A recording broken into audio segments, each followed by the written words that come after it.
బంగారము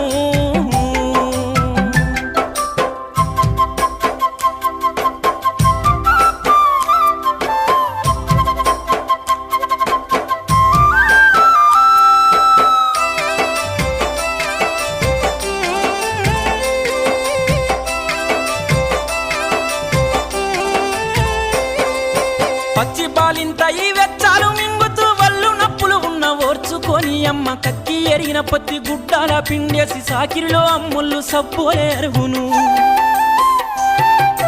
చిన్న నోట అమ్మ అమ్మని అంటే గావురంగానే మారాము చేస్తే పావురంగా అమ్మ సెంపను గిల్లి ముద్దాడి సంకల ఎత్తుకుంటాది రత్నమా మెరిసే ముత్యమా నా బంగారు తండ్రిని అంటది పడుకున్నా లేదా కూర్చున్నా రామ బంటోలే కాపలా ఉంటది చందమామను చూపి గోరు ముద్ద